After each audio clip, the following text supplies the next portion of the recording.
My name is Luz Ramirez, and at 32 years old, I never expected to be sitting in a lawyer's office fighting for my inheritance, while still processing the grief of losing my father.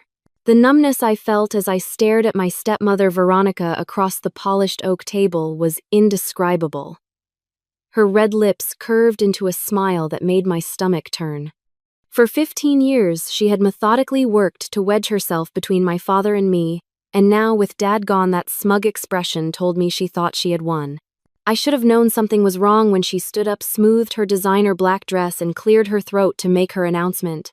Before I continue with what happened next, let me know where you're watching from in the comments, hit that like button, and subscribe to hear how my father had the last laugh even from beyond the grave.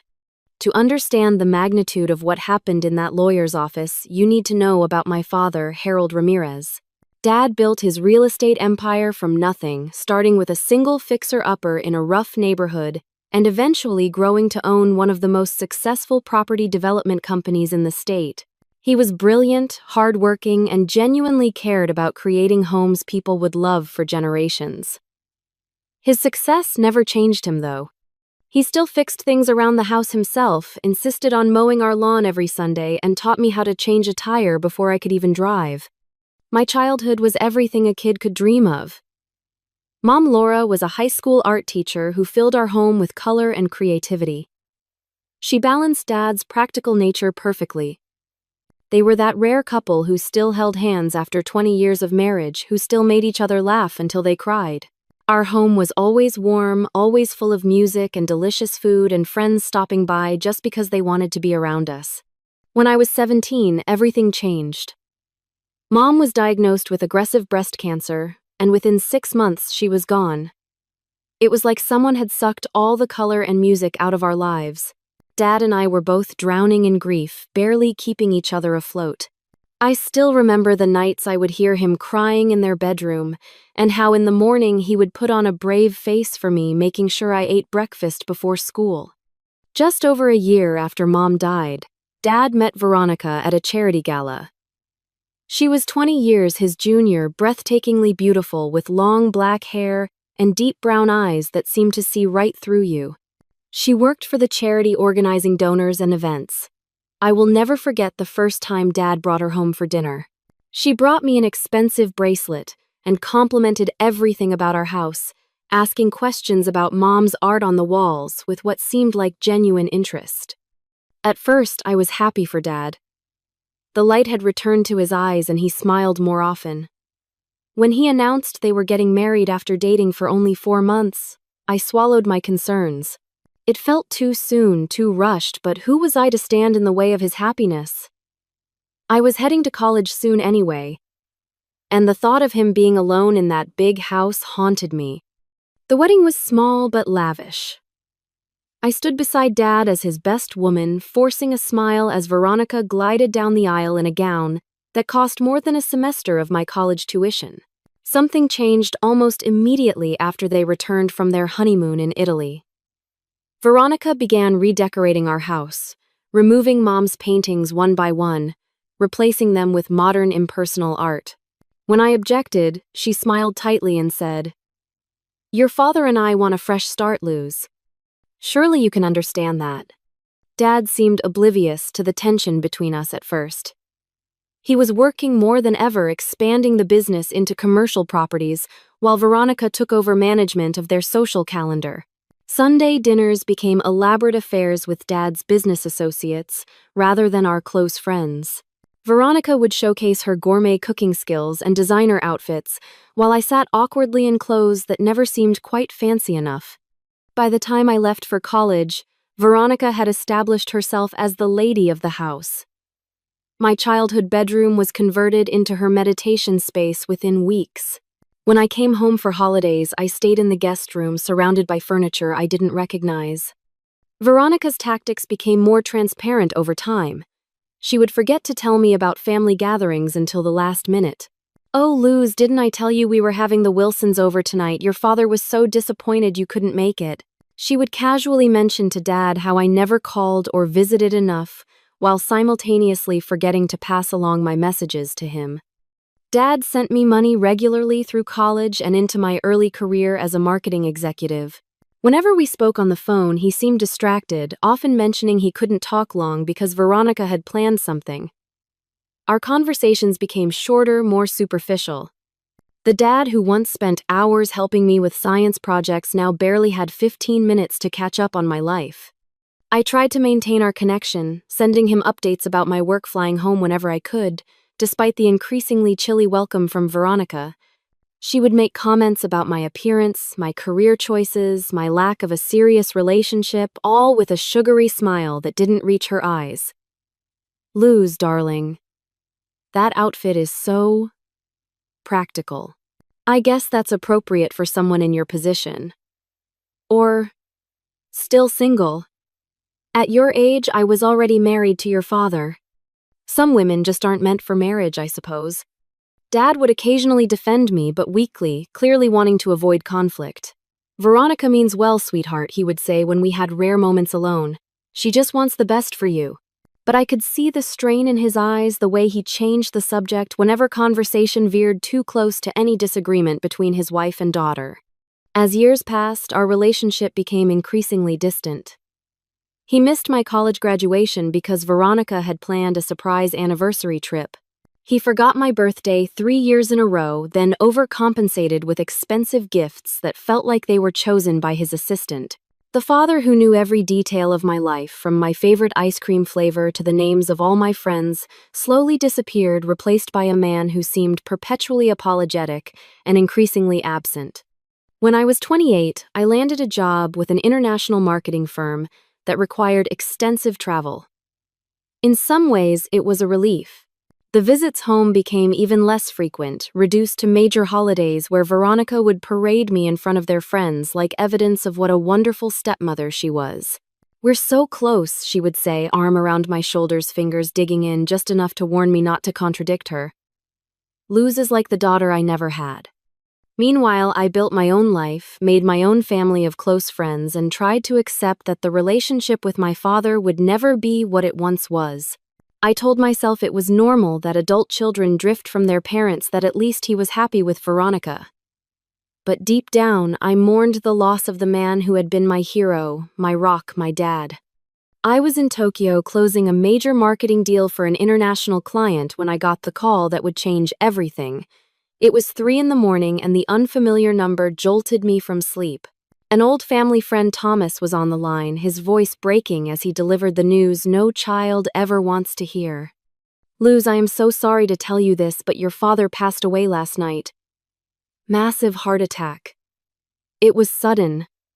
The doctors said he likely didn't suffer." The words hit me like physical blows. Dad. Gone. Just like that. No chance to say goodbye, no final words, no closure. The guilt crashed over me in waves as I realized I hadn't spoken to him in over 2 months. 2 months of silence that I could never take back. "Does Veronica know you're calling me?" I asked already, knowing the answer. Thomas hesitated. "Not exactly. She asked me to handle some arrangements, and I thought you should hear it from someone who cares about you." That told me everything I needed to know. Veronica hadn't even planned to inform me of my own father's death. I booked the first flight out of Tokyo, canceling meetings and deadlines without a second thought. 16 hours on a plane with nothing but my grief and regret for company. I kept checking my phone, half expecting a message from Veronica, some details about the funeral, anything. My inbox remained empty except for condolence messages from Thomas and a few family friends who had always stayed loyal despite Veronica's influence. When I finally arrived at my childhood home, exhausted and heartbroken, Veronica greeted me with an air kiss and perfectly rehearsed sympathy. She was impeccably dressed in designer black, not a hair out of place, not a trace of redness around her eyes. "Luz, darling, what a long journey you've had. You look absolutely dreadful. There's a guest room made up for you upstairs. The funeral is tomorrow at 11. I've handled everything, of course." No hug, no shared grief. No, "I'm sorry for your loss," or "he loved you so much." Just logistics and a thinly veiled criticism of my appearance after 20 hours of travel and devastation. The house was filled with flower arrangements and catering preparations. Veronica had transformed my childhood home into a reception venue with alarming efficiency. Mom's remaining photographs had been replaced with large, formal portraits of Veronica and Dad from their wedding and various social events. It was as if my mother and by extension my entire childhood had been erased. I barely slept that night, lying in an impersonal guest room surrounded by tasteful but cold decor that held no traces of the home I grew up in. I kept expecting Dad to knock on the door, to sit on the edge of my bed as he had when I was a child, to tell me everything would be okay. The silence was deafening. The funeral was a production that seemed designed to showcase Veronica's grief rather than celebrate Dad's life.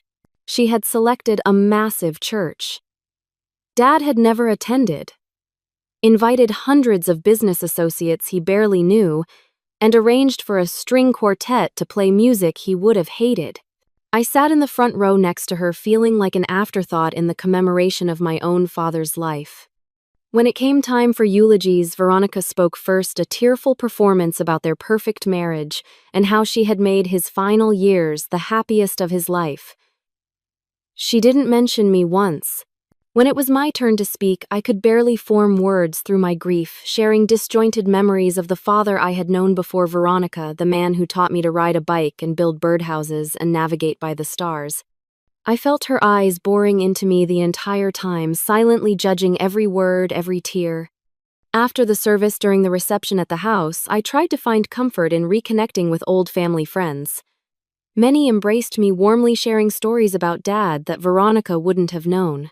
I noticed her watching these interactions from across the room, her smile tightening each time someone spent too long talking with me. When the last guests had left, I asked Veronica if I could have a few of Dad's personal items, his watch perhaps, or the fishing tackle box we had used on our trips to the lake. "I'm afraid that won't be possible," she said, voice dripping with false regret. "Everything belongs to me now, and I've already made arrangements for his personal effects. The watch is being appraised for insurance purposes, and I've donated those old fishing things.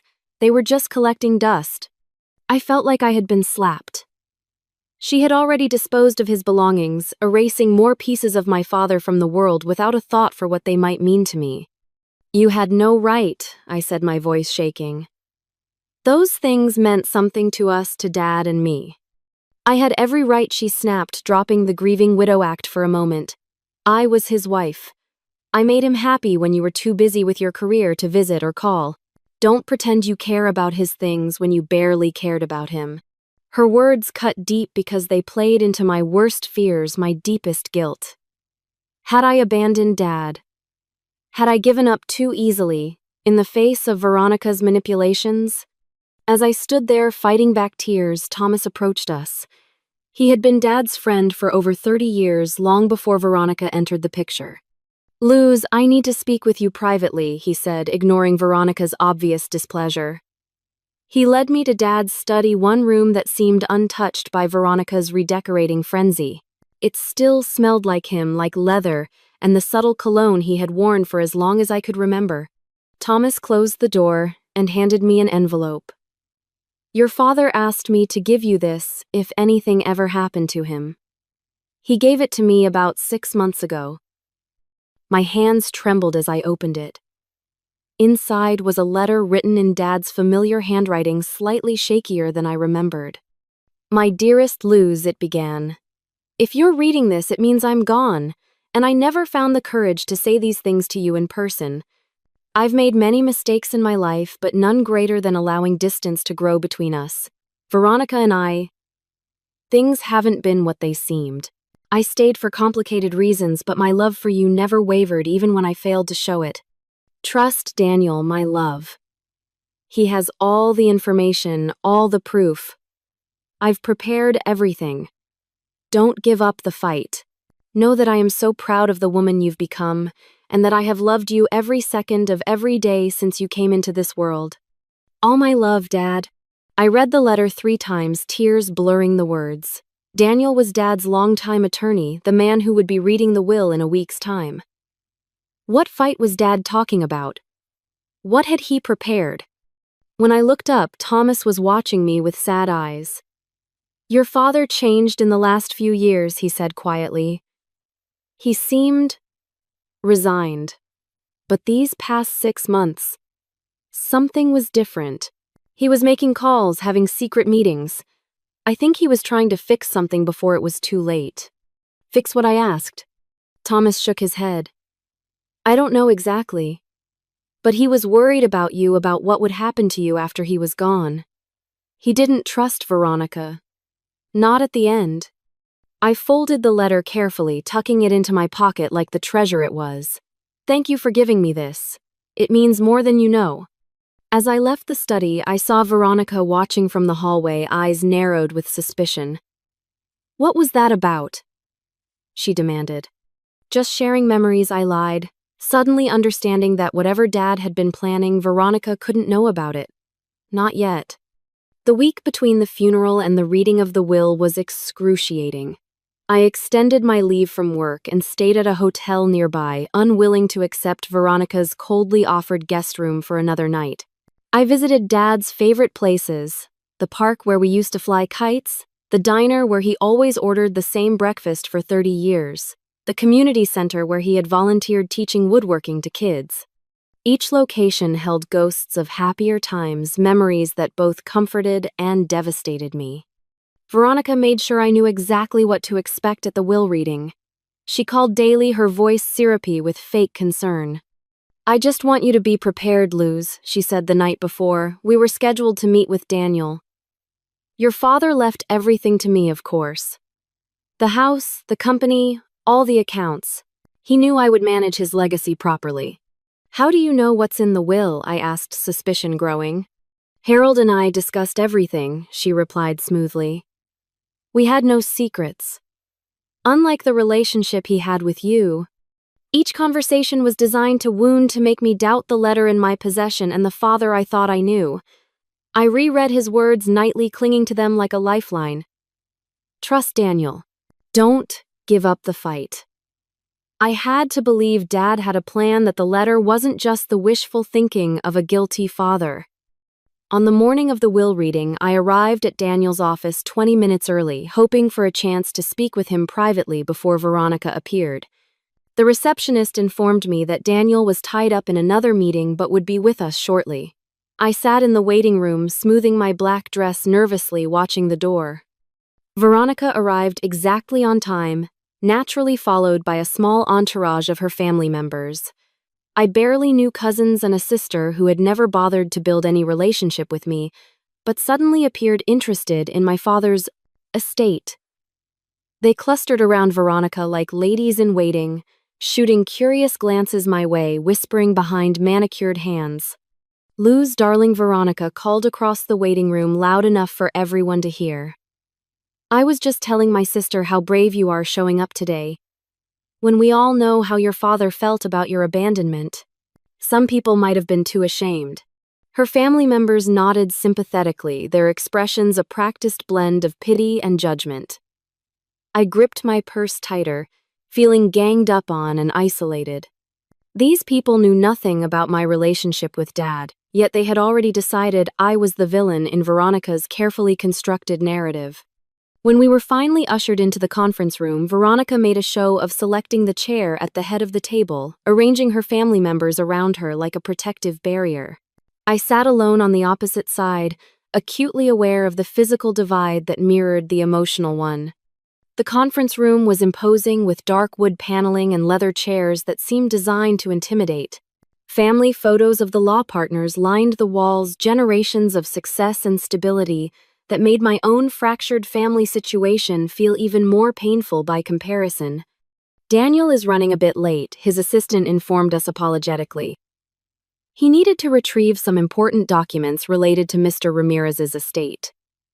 He asks for your patience. Veronica immediately began complaining, checking her expensive watch with dramatic sighs. This is completely unprofessional. I have appointments this afternoon. Harold's estate is straightforward. This shouldn't take more than 15 minutes. Her sister patted her hand consolingly. You've been through so much, Veronica. The least they could do is respect your time. I remained silent, watching them perform their little play of indignation. I noticed that despite her complaints about the delay, Veronica seemed nervous, repeatedly touching her hair, adjusting her jewelry, glancing at the door. What was she afraid of? Finally, after what felt like hours but was probably only 20 minutes, Daniel entered the room. He was a tall man in his 60s with salt and pepper hair and kind eyes behind wire-rimmed glasses. He had been Dad's attorney for decades, handling both his business and personal legal matters. I had met him several times as a child, but hadn't seen him in years. "My sincere apologies for the delay," he said, placing a leather portfolio on the table. "I needed to ensure all the documents were in order. This is a more complex situation than some of you might be aware." His eyes met mine briefly, and I felt a surge of hope. Was this what Dad had meant? Had Daniel been part of whatever plan my father had put in place? "Let's not waste any more time," Veronica said sharply. "We all know why we're here." Daniel nodded, taking his seat at the opposite end of the table from Veronica. "Indeed. We are here to discuss the last will and testament of Harold James Ramirez." He opened his portfolio and adjusted his glasses. "Before I begin the formal reading, are there any questions?" Before I could speak, Veronica stood up, suddenly smoothing her black dress with manicured hands. Her expression was a perfect blend of grief and dignity, clearly rehearsed in front of a mirror. "Actually, I believe there's something that should be addressed before we proceed," she announced, her voice carrying an authority that silenced the room. "As Harold's wife of 15 years, I feel it's my duty to prepare everyone for what they're about to hear." Daniel frowned slightly but gestured for her to continue. Her family members exchanged knowing glances, clearly prepared for whatever was coming. Harold made a significant change to his will approximately 3 months before his untimely passing. Veronica continued, reaching into her designer handbag. "He and I discussed it at length. He was deeply hurt by certain parties' lack of attention and care during his final years." Her eyes fixed on me, making it abundantly clear who she meant. My stomach clenched with dread as she withdrew a document from her bag. In this amendment, Harold specifically removed Luz from his will entirely. Her voice dripped with satisfaction as shocked murmurs rippled through her family members. He felt that someone who couldn't make time for him in life didn't deserve to benefit from his death. I tried to change his mind, of course, being the compassionate person I am, but Harold was quite adamant. She placed the document on the table and slid it toward Daniel, her eyes never leaving my face, clearly savoring my shock and pain. "I thought it would be kinder to address this now, rather than have poor Luz hear it during the formal reading. No one should be blindsided by such news." The room fell silent as all eyes turned to me. Veronica's family looked at me with a mixture of pity and smug satisfaction. I felt sick, dizzy with disbelief. Could Dad really have cut me out completely? Had his letter been nothing but empty words? Or was Veronica lying, presenting a forged document to pressure me into giving up before the real will was read? I looked to Daniel, desperately searching his face for some hint, some reassurance that my father hadn't betrayed me so completely. Daniel picked up the document Veronica had presented, examining it with professional detachment. The silence in the room was suffocating as everyone waited for his verdict. I could barely breathe, my heart pounding so loudly I was sure everyone could hear it. "This appears to be an amendment to Harold's will," Daniel confirmed, and my heart sank. "Dated February 15th of this year, approximately 3 months before his passing." Veronica's smile widened, triumph gleaming in her eyes. Harold was very clear about his wishes. He felt that Luz had abandoned him during his time of need, choosing her career over family. As painful as it is to say, he wanted to make a statement with his final wishes. Her family members nodded solemnly, as if they had any right to judge the relationship between me and my father. I felt tears threatening, but refused to give Veronica the satisfaction of seeing me break down. "Is this real?" I asked Daniel directly, my voice barely above a whisper. "Did my father really do this?" Daniel looked at me over his glasses, his expression unreadable. Then, to everyone's shock, the corner of his mouth twitched upward. A small chuckle escaped him as he continued to examine the document. "Is something amusing?" Veronica asked sharply, her confident smile faltering slightly. Daniel's chuckle grew into full laughter, startling everyone in the room. He placed the document back on the table and removed his glasses, wiping tears of mirth from his eyes. "I apologize," he said, regaining his composure. "But this document is quite possibly the most amateur attempt at forgery I've seen in my 40 years of legal practice." The blood drained from Veronica's face. "What are you talking about? That amendment is perfectly legal. Harold signed it in front of witnesses." "Did he now?" Daniel asked, his tone suddenly steely despite his lingering smile. "That's fascinating considering Harold was in the hospital for gallbladder surgery on February 15th. I visited him there myself. He was under heavy sedation and certainly in no condition to be amending legal documents." Veronica's mouth opened and closed, but no words came out. Her family members shifted uncomfortably suddenly, very interested in their shoes or the ceiling tiles. Furthermore, Daniel continued, "This signature bears little resemblance to Harold's. The notary stamp is for someone whose license expired 3 years ago. And perhaps most damning of all, it references properties Harold sold in 2019 as if he still owned them." He shook his head almost admiringly. "If you're going to forge a legal document, Mrs. Ramirez, at least do your homework." The room erupted in confused murmurs. Veronica's sister grabbed her arm, whispering urgently in her ear. Veronica shook her off her face, contorted with anger and embarrassment. "This is absurd," she hissed. "Harold told me specifically he was changing the will. He promised me everything. Everything." Daniel ignored her outburst and retrieved a thick document from his portfolio. "Now, if we may proceed with the reading of the actual will, the one Harold signed and had properly witnessed and notarized 4 months ago." He cleared his throat and began to read. "I, Harold James Ramirez, being of sound mind and body, hereby declare this to be my last will and testament, revoking all previous wills and codicils." The legal preamble seemed endless as I sat frozen, trying to process what had just happened. Veronica had attempted to present a forged amendment to cut me out of Dad's will. She had lied boldly and publicly, which meant Dad hadn't betrayed me after all. Finally, Daniel reached the meat of the will. "To my beloved daughter, Luz Maria Ramirez, I leave 70% of my estate, including but not limited to my controlling interest in Ramirez Properties, Inc., the family home at 420 Oak Lane, all associated furnishings and personal items therein, with exceptions as noted below, and 70% of all financial accounts, investments, and insurance policies." I gasped audibly. 70%. I had expected perhaps a token inheritance, something Veronica couldn't legally prevent. But this was the majority of Dad's considerable estate.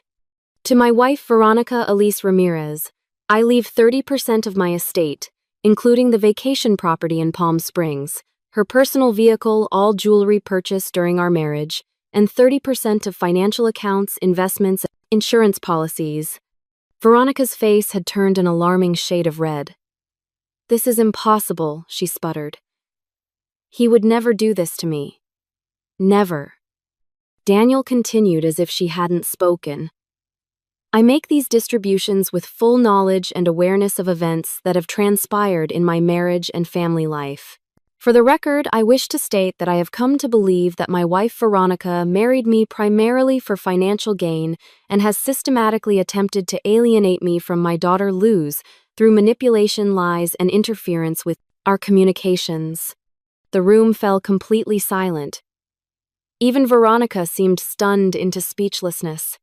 "I have collected evidence of this behavior over the past 2 years, including recorded conversations between Veronica and her attorney discussing plans to alter my will after my death, emails and text messages in which she deliberately failed to relay messages between myself and my daughter, and witness statements from household staff regarding her statements and actions." My mind was reeling. Dad had known. All this time he had known what Veronica was doing. Why hadn't he confronted her? Why hadn't he divorced her? Why hadn't he told me? As if answering my unspoken questions, Daniel continued reading. "I chose not to confront Veronica with this knowledge for several reasons. First, My doctor informed me 2 years ago that I had a heart condition that could significantly shorten my life. I feared that the stress of divorce proceedings might trigger a fatal episode before I could ensure Luz's inheritance was protected. Second, I believed that Veronica would attempt to destroy evidence or create false narratives if she knew I was aware of her manipulations. By maintaining the appearance of ignorance, I was able to gather conclusive proof of her actions and intentions. Tears streamed down my face freely now. Dad had been protecting me all along, working silently to ensure Veronica couldn't steal my inheritance or completely sever our relationship. He had sacrificed his own happiness and peace of mind for my future security. I deeply regret the pain my silence has caused, my daughter Daniel read, his voice softening. Luz, if you are hearing this, please know that I never stopped loving you. Every missed call, every canceled visit broke my heart. I kept every message you sent, every photo of your achievements. I was always so proud of you, even when Veronica convinced me you had forgotten me. I hope that one day you can forgive my weakness in allowing her to come between us and understand that my final actions were meant to make amends for years of failure as your father. I couldn't hold back my sobs now. The raw emotion in Dad's words, the revelation that he had never stopped loving me, that he had been trapped in a toxic marriage with a manipulative woman, overwhelmed me completely. Daniel paused, allowing me a moment to collect myself before continuing. In the event that Veronica attempts to contest this will or present falsified documents, I have instructed my attorney Daniel Williams to turn over all evidence I have collected to the appropriate authorities for potential criminal prosecution for fraud, attempted theft, and elder abuse. I would prefer this evidence remain private for the sake of all parties, but I will not allow my daughter to be robbed of her rightful inheritance even after my death. Veronica had gone completely pale. Her family members were edging away from her as if afraid her disgrace might be contagious.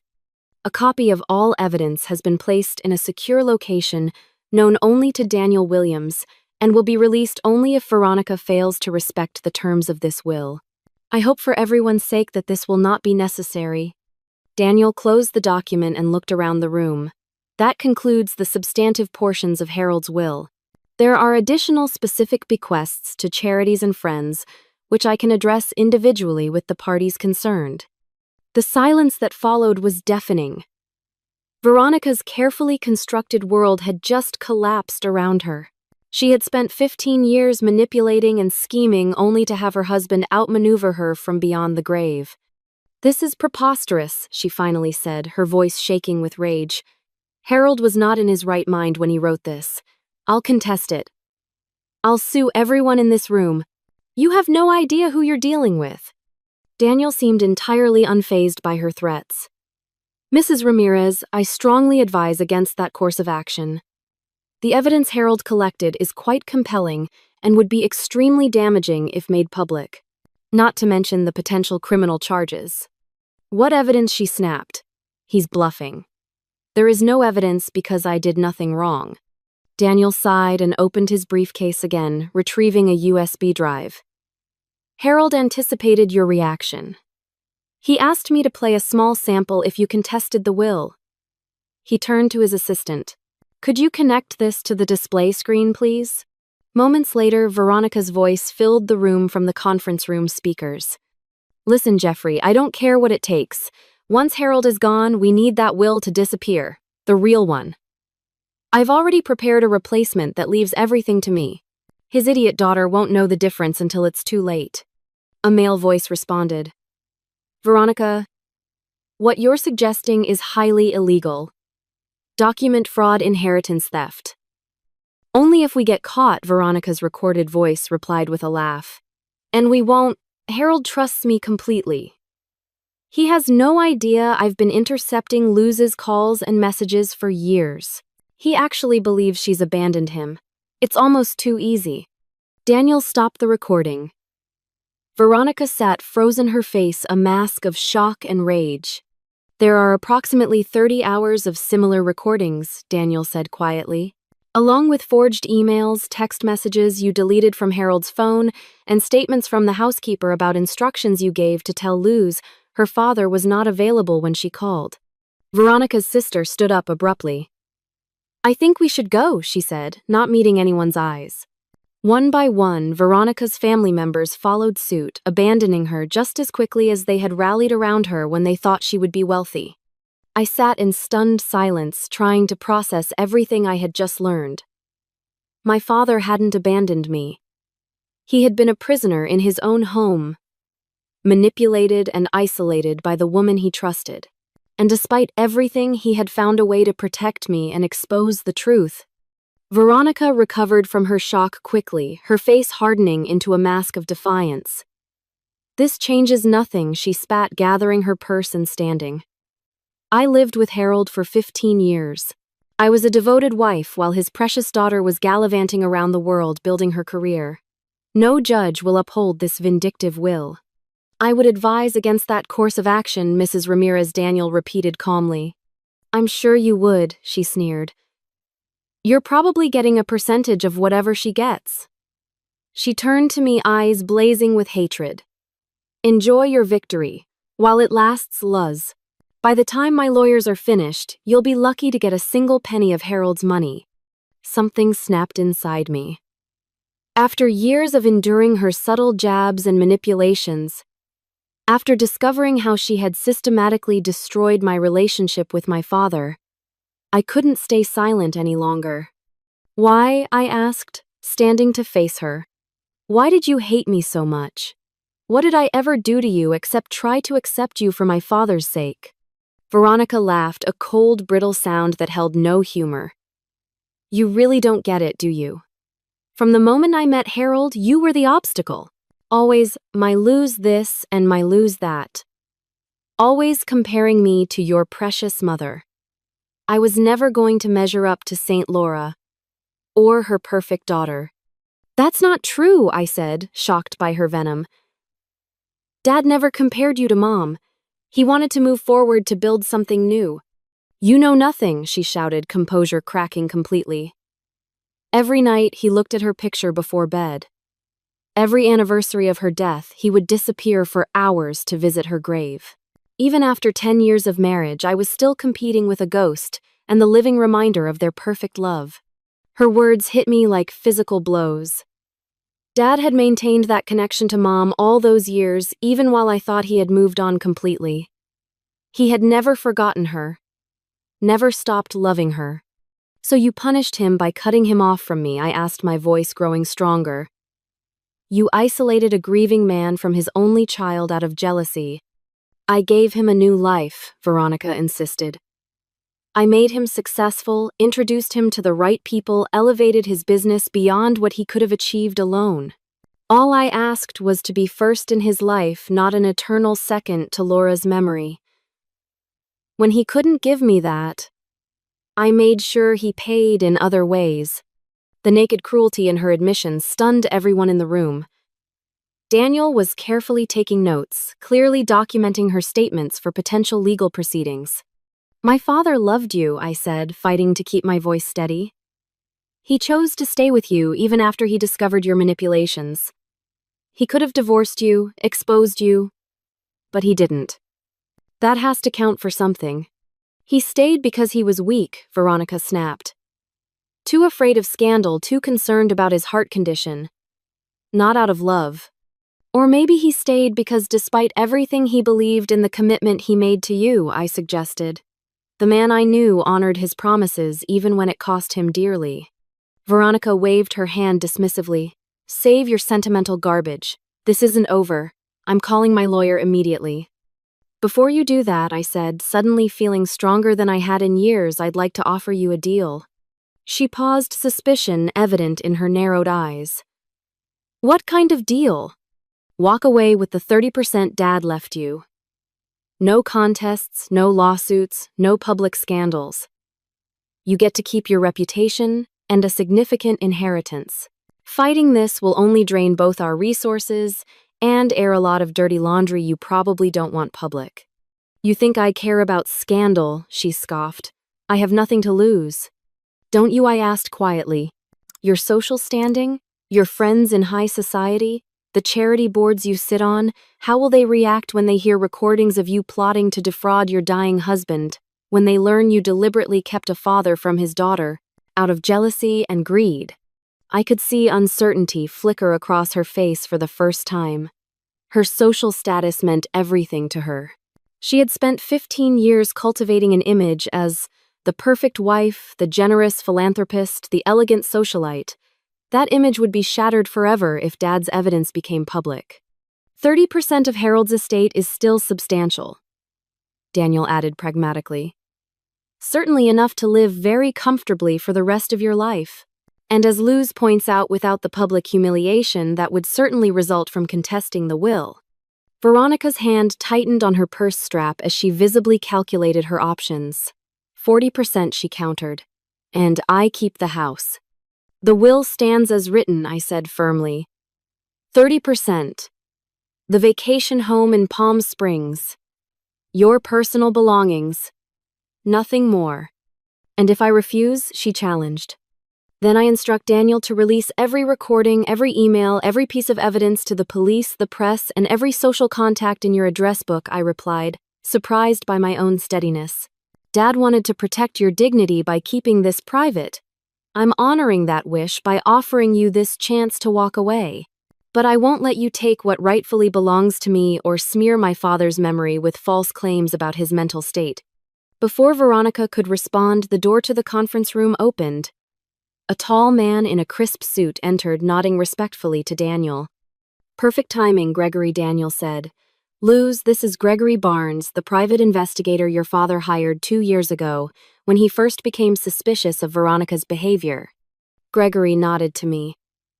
Miss Ramirez, my condolences on your loss. Your father was a good man. What is this? Veronica demanded, looking increasingly cornered. Insurance, Daniel explained. Harold wanted to make absolutely certain that his wishes would be respected.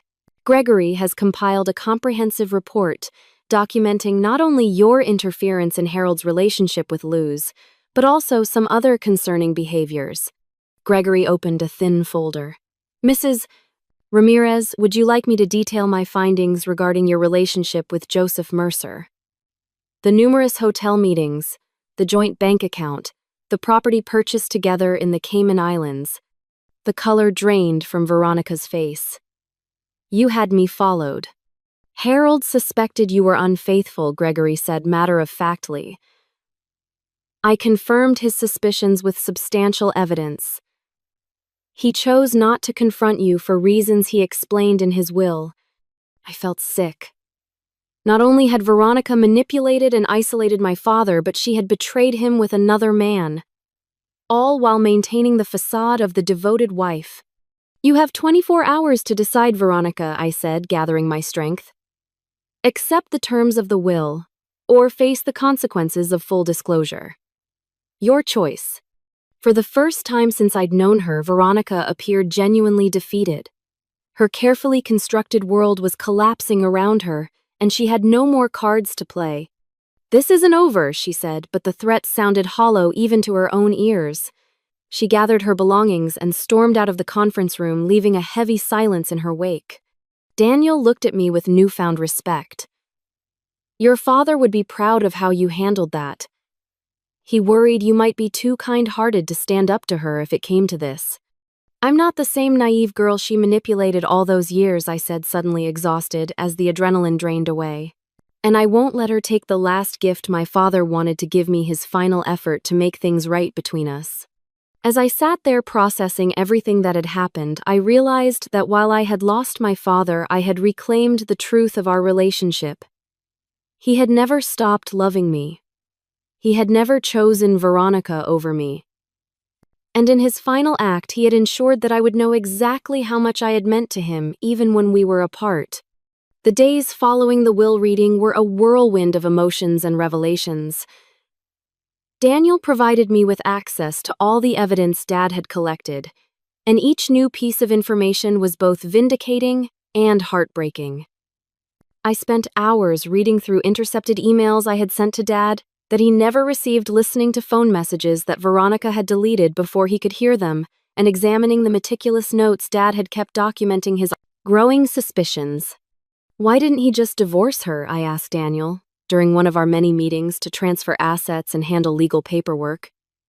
Once he knew what she was doing, why stay in such a toxic marriage? Daniel sighed, removing his glasses and pinching the bridge of his nose. Your father confided in me about this. There were several factors.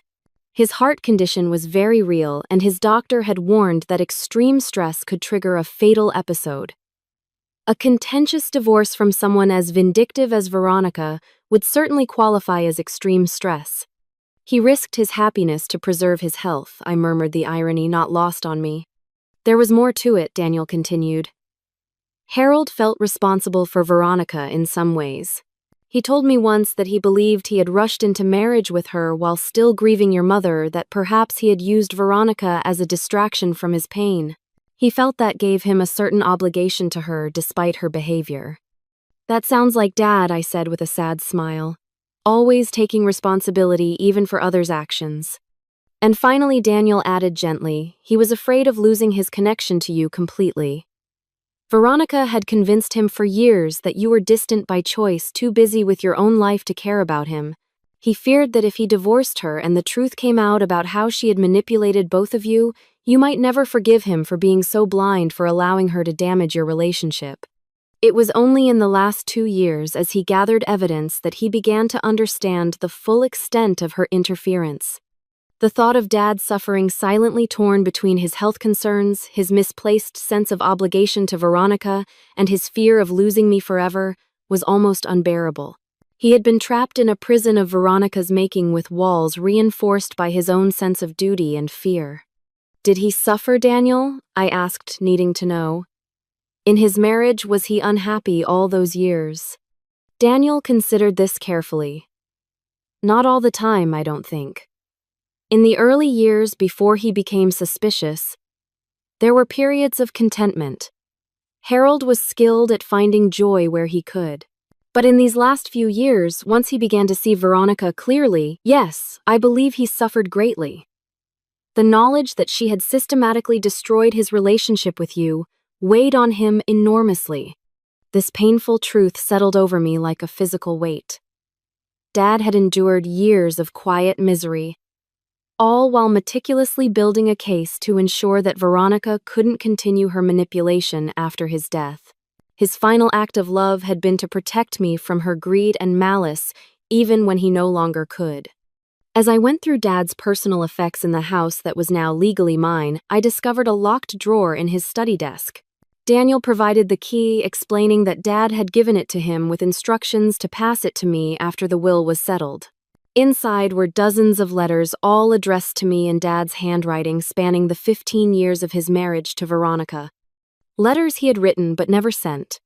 Some were responses to major life events, congratulating me on job promotions or expressing concern during challenging times. Others were simply updates on his life, things he wished he could tell me during our increasingly rare and strained phone calls. All of them expressed his unwavering love and pride in me.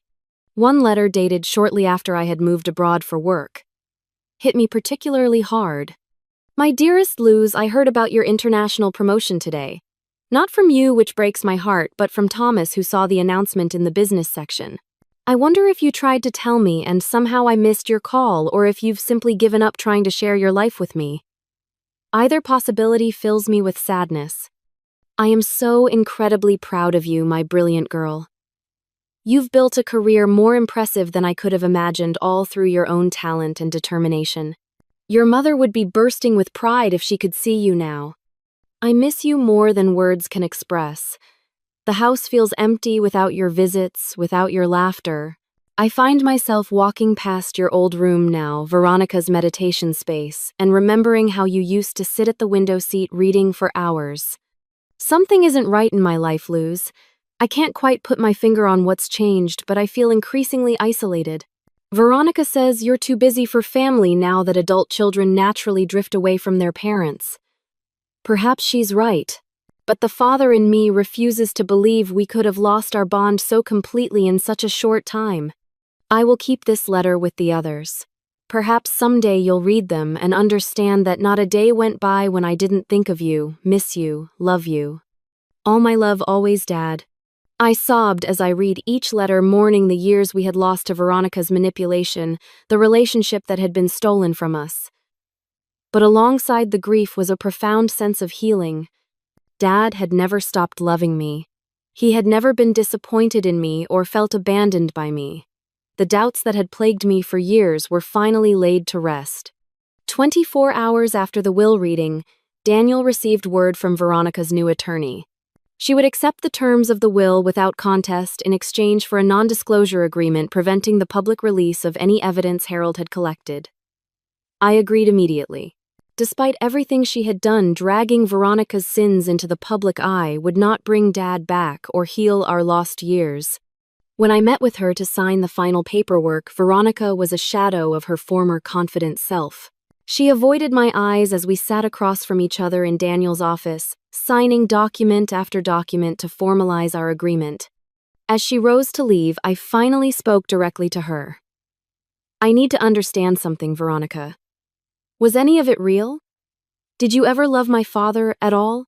She paused, her hand on the doorknob, back still turned to me. For a moment, I thought she would leave without answering. I loved the life he gave me, she finally said, voice barely above a whisper. The status, the security, the respect that came with being Mrs. Harold Ramirez. Was that love? I don't know anymore. She left without another word, walking out of my life as suddenly as she had entered it 15 years earlier. I never saw her again. According to Daniel, she sold the Palm Springs house, liquidated her portion of the assets, and moved abroad. Sometimes I wonder if she found whatever it was she had been so desperately seeking in her marriage to Dad, the thing that drove her to such manipulative extremes. Mostly, though, I focus on rebuilding my own life. In the weeks that followed, I met with Dad's business associates, learning about the company he had built and making plans for its future. Many of them shared stories about Dad. I had never heard moments of generosity and integrity that had gone unmentioned. Several admitted that they had noticed the change in him over the years of his marriage to Veronica, how he had become more withdrawn, less like the vibrant man they had known. He lit up whenever he mentioned you, though, his vice president told me over coffee. Even in recent years, when he thought you were drifting apart, just saying your name brought a smile to his face. Slowly, I began to piece together a more complete picture of my father's life during our years of separation. The man who had maintained his love for my mother despite remarrying. The businessman who had never compromised his ethics, despite pressure from Veronica to cut corners for greater profits. The father who had sacrificed his own happiness to protect his daughter's future. I also discovered through conversations with household staff who had been too afraid of Veronica to speak up while Dad was alive, just how many times I had allegedly canceled visits at the last minute or declined invitations to family events, none of which I had ever actually received. The web of lies Veronica had spun was more extensive than even Dad had uncovered. Your father suspected something wasn't right, Elena, the longtime housekeeper told me tearfully. He would ask me sometimes if I had seen any messages from you, if perhaps you had called when he was out. I was too afraid of Mrs. Ramirez to tell him the truth, that I had seen her delete your messages from his phone, that I had heard her tell you he was too busy to speak when he was sitting right in the next room asking who was calling. I am so sorry, Miss Luz. I should have been braver. I couldn't bring myself to blame Elena or any of the other staff. Veronica had wielded her power in the household with an iron fist, and their livelihoods had depended on her goodwill. Instead, I focused on moving forward, on honoring Dad's memory by preserving the best parts of his legacy. 6 months after that fateful day in the lawyer's office, I stood at the window of what had once been Dad's study and was now mine. The room had been transformed, the cold, impersonal decor Veronica had imposed, replaced with warm colors and comfortable furnishings that reminded me of our family home before Mom died. Photos of both my parents now hung on the walls, no longer hidden away in drawers or relegated to storage. Ramirez Properties was thriving under my leadership with guidance from Dad's trusted executives and my own marketing expertise. I had implemented several initiatives Dad had outlined in his notes, but never pursued, including an affordable housing division that created homes for lower-income families without sacrificing quality or design. The most meaningful project, however, was the Harold and Laura Ramirez Foundation. established with a significant portion of my inheritance. The foundation provided scholarships for children who had lost parents, funded grief counseling programs, and supported research into early detection of heart disease. It was my way of ensuring that my parents' legacy would touch lives far beyond our immediate circle, that the love they had shared would continue to create positive change in the world. The process of healing from the years of separation and manipulation had not been easy. I had worked with a therapist to process my complicated grief, the anger at Veronica, the sadness for lost time with Dad, and the guilt I still sometimes felt for not somehow breaking through the barriers she had created. Rationally, I knew there was nothing more I could have done, but emotions rarely follow rational paths. In Dad's desk, I had found his journal from the last 2 years of his life, documenting his growing awareness of Veronica's manipulations and his careful plans to protect me. One entry particularly stood out.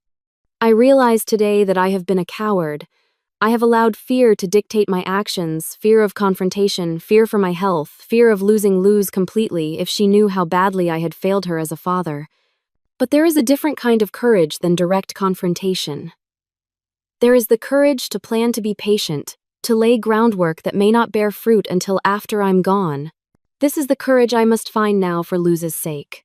I may not have the time or strength to repair our relationship in life, but I can ensure that she knows the truth after I'm gone, that she receives the inheritance that is rightfully hers, that Veronica cannot continue to harm her once I am no longer here to serve as a buffer. This will be my final act of love as her father. Those words had brought me both comfort and sorrow. Comfort in knowing that Dad had never stopped fighting for me in his own quiet way. Sorrow that he had felt so trapped, so limited in his options to reach out to me directly. The most difficult lesson I had to learn was forgiveness, not of Veronica, whom I may never truly forgive, but of myself and my father. I had to forgive myself for the doubts I had harbored, the times I had given up trying to reach Dad, assuming he simply didn't prioritize our relationship. And I had to forgive Dad for not finding a way to break free of Veronica's influence sooner, for the years we had lost that could never be reclaimed. That forgiveness came gradually as I immersed myself in Dad's letters and journals, as I spoke with people who had known him during those years, as I came to understand the impossible situation he had found himself in. He had made mistakes, certainly, but he had done the best he could with the knowledge and strength he possessed at the time. And in the end, he had found a way to make things right, even if he didn't live to see the results. As I sorted through the last of Dad's personal items, one evening I came across a small wooden box I had never seen before. Inside was Mom's wedding ring, which I had assumed was buried with her, and a note in Dad's handwriting. For Luz, when the time is right. Your mother wanted you to have this to remember that true love persists beyond separation, beyond even death. I have kept it safe all these years, a reminder of what real partnership looks like. May you find someone who loves you as completely as your mother and I loved each other, someone who brings light to your life as you brought light to ours from the moment you were born. Tears blurred my vision as I slipped the ring onto my finger. It was too big, but I would have it resized. For now, I simply needed to feel that connection to both of them, to the love that had created and shaped me. The most profound lesson I took from this painful journey was about the nature of love itself. True love doesn't always shout. Sometimes it whispers in the careful planning of a father trying to protect his child's future. It doesn't always fight openly. Sometimes it works quietly behind the scenes, gathering evidence, building safeguards. Love persists even when communication fails, even when years pass without proper connection, even when manipulative forces try to sever its bonds. Dad's love had survived 15 years of Veronica's systematic attempts to destroy it. It had survived misunderstandings, distance, and doubt. It had found a way to reach me even after his death, to tell me everything he had been unable to express in life. And my love for him had survived too, through all the hurt and confusion, the missed calls and declined invitations that never actually occurred. Deep down, I had never stopped being that little girl who thought her dad hung the moon and stars, who trusted in his love even when all evidence seemed to point to its absence. No will, no legal document could ever fully capture the true inheritance my father left me.